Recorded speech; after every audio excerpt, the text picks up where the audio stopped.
felt like you're stuck in a financial hamster wheel? You're running fast, but you're getting nowhere? If you're struggling to make ends meet, or if you're drowning in debt, you're not alone. And today, in this video, I'll be breaking down 5 of our biggest struggles and how we can reclaim control of our money. Trust me, you won't want to miss this one. Hey everyone, welcome or welcome back to the channel. If you are new, a very special welcome to you. Now, these are some of the struggles that I was facing before I started my debt-free journey in January of this year. So I can definitely relate. And to be honest, I am not out of the woods. I'm still learning the process, but I'm appreciating the process more. And I'm embracing and I'm developing that relationship that I want to have with my money. I am learning to tell myself, no, you can't afford this. And I believe that I'm on the right track. And I just want to encourage someone to start their debt-free journey today. So let's dive into these money struggles that we have. So let's dive into these money struggles that are indicating to us that we are having a financial problem. Number 1, we're living paycheck to paycheck. First up, living paycheck to paycheck, it's a reality for many of us. It's a reality for me because you get paid today, you pay your bills, and by the end of the month or the end of the pay period, or even the next day, sometimes after you get paid, we're scraping at the bottom of our accounts to find something extra because there's something that we need to get done.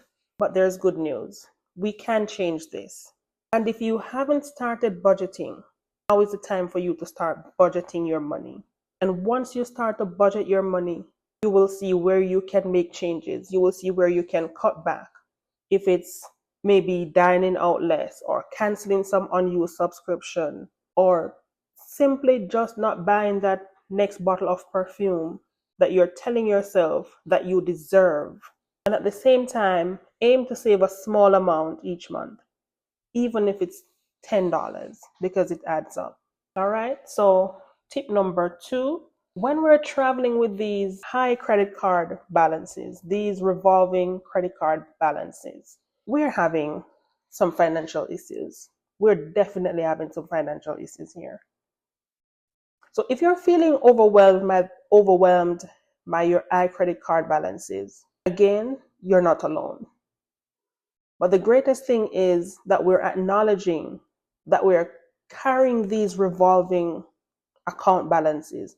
We're acknowledging that we are paying out a huge sum of our money in interests, and we are acknowledging that it's time for us to make a change. Because in truth and in fact, many of us, we're just stuck in the cycle of only making the minimum payments because it's what we can afford. It's definitely what we can afford. Sometimes we make a purchase on the credit cards with the intention of paying it all off, but then something happens. So we are stuck with making the minimum payment. Now, how can we tackle this? We're going to be listing all our credit cards from the highest to the lowest, or you can do from the lowest to the highest, or you can do both and then compare them and see which one is going to be best for you. Then we're going to be focusing on paying off, whether you choose to pay off the highest balance first, which is going to be the avalanche method of debt repayment, or you choose to pay the lowest balance first and then roll that into the next payment, which is going to be your snowball method of debt repayment. So we're going to be focusing on paying off the credit cards in whichever method or whichever way that best suits your financial needs, your current financial situation. And one of the most important thing is stop using the credit cards for new purchases until you are back on track or never at all. As I mentioned before, I am on a debt-free journey. And what I've been doing is closing out my cards. I know it's not the best way to go, but what I'm trying to do is to prevent the temptation of reusing these credit cards, because I do not want to go back where I'm coming from. And I think having these credit cards are definite temptation. Okay, let me just swipe this card to get this. and then I can't repay it. I don't want to go back there. So I'm encouraging you guys, don't use your credit cards, either cut them up or put a lock on them, because for most credit card companies, you can freeze the cards and just don't go back and unfreeze the card for you to use it while you're getting your finances in order. All right? And we're moving from credit cards to using credit cards for basic needs. When you're using your credit cards for your basic daily needs, that is signifying a financial problem. And here's why I think this is signifying a financial problem.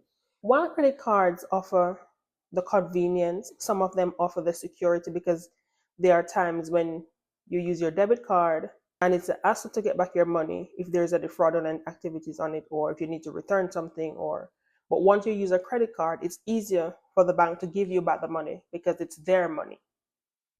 There is also rewards opportunities, but we must consider the risk of using the credit cards. Like I mentioned earlier before, we tend to use the credit card with the intention of making that full payment at the end of the month or even before we get that next statement. But sometimes life just doesn't allow us to do that. Then there's the risk of overspending. And these two issues are what causes us, or what leads us to falling into the rapidly accruing debt, which is one, going to be damaging our credit rating.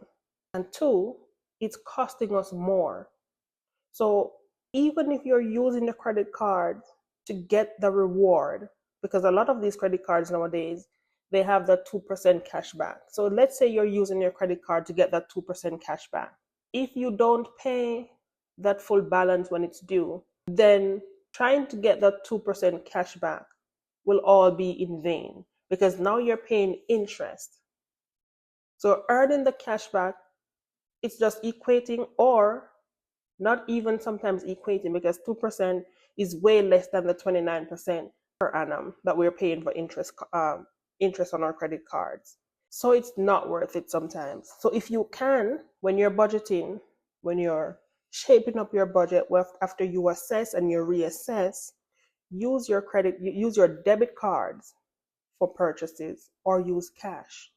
Now, if it is that you want cash back, there are debit cards that gives you the same cash back as a credit card. And one such debit card is Discover debit card. So far this year, since I started budgeting in January of 2024 here, I use my Discover debit card for all my daily purchases, wherever Discover is accepted, that is. And so far to date, I am close to $300 in cashback rewards.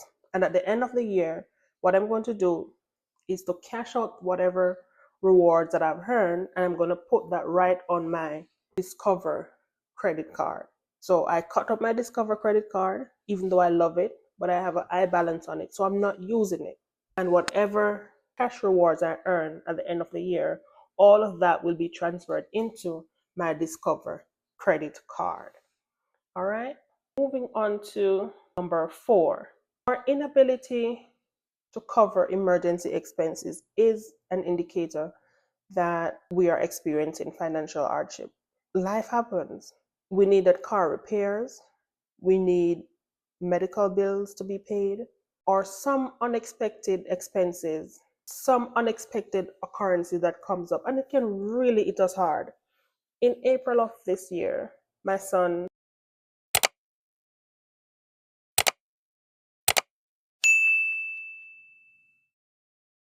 took sick. And when I took him to the doctor, he was diagnosed with type 1 diabetes. Now, we all know insulin is now insulin dependent. And we all know the cost for insulin. We all know all the expenses that comes with caring for a diabetic. And he has to take insulin 4 times per day. Now, if I didn't have that little emergency money set aside in April, I know I would have been so stressed out, or I would be back using credit cards to keep me afloat. Because the initial prescription to fill once he was discharged from the hospital was way over $500. I think, if I'm not mistaken, it was $600+ copay for the initial prescription.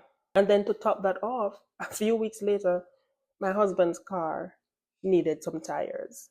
So life can sometimes really be lifing. So we need that little cushion. If it's even an extra $500 or an extra $1,000. I read a report on Bankrate which says that 59% of Americans are uncomfortable with their level of emergency savings. 27% of adults have no emergency savings, and 36% of US adults are now prioritizing both debt repayment and building an emergency savings, which I think is a good sign and it's the way for us to go. So while we are paying down our debt, we're setting aside a little bit to build that emergency fund, which is going to prevent us from going back to reusing the credit cards. So let us prioritize building an emergency fund. Let us aim for a starter fund because things are tight of $500. And once you reach that goal of $500, you increase it and you continue to increase it until you are up to, let's say, 6 months. But start small because when you start small, I believe that you're more motivated, you're more encouraged to achieve that goal. And once you achieve that goal, you become more motivated to start again. So build your goals in baby steps. All right. And the final indicator of financial problems is that we are stressed about our finances. So when it's time for you to do anything financially, to make a purchase, or even when you're getting paid, and you started stressing, you start to stress about what you have to do and there's not enough money, that is an indicator that you're experiencing financial hardship. And I can so relate to this one because whenever time it's coming towards payday, I am most stressed. I don't know if it's the fact that I have to budget the money or it's the fact that I am thinking I probably won't have enough to cover the expenses. But nonetheless, I'm sitting at my desk and I'll be budgeting the money and I'm going to be cutting where I can cut so I can stay within the confines of the little money that we have because I do not want to step over that line to create more issues for us financially. So, stress and anxiety about finances is a sign that you might have a financial problem. Yes, it is, because it indicates a level of uncertainty. It indicates a level of concern about our ability to meet our current and our future needs. And these are often stemming from factors such as high debt, low income, unstable employment, and the number one that I think is a lack of savings. And these can definitely lead to us feeling out of control and us feeling unable to adequately manage our money. And honestly, these can affect your your mental health as well. It can definitely affect your mental health.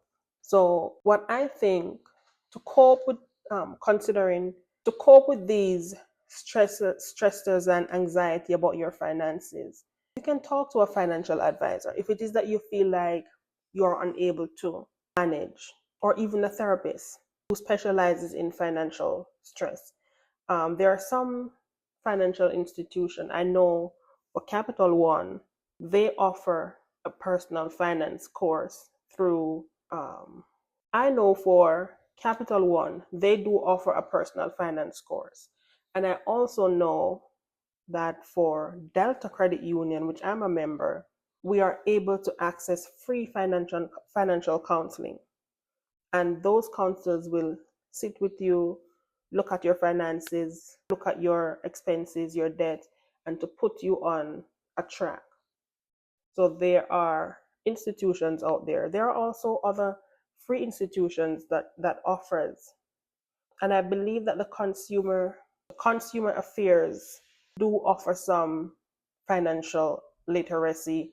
I do believe that the financial and I believe that the consumer affairs, they do offer some financial literacy training and materials as well. All right, and here is a bonus tip. Build a support system, because going through financial issues, it can really affect you mentally. It can really stress you out. So have that confidant that you can share your struggles with. Make sure that the person is trustworthy, whether it's a friend or a family member, because you don't want to share these things with people and then they go behind your back and suss about you, and then you'll probably hear about it. It's going to put you in a worse position mentally, because you're sharing your personal business with them and they're talking about it behind your back.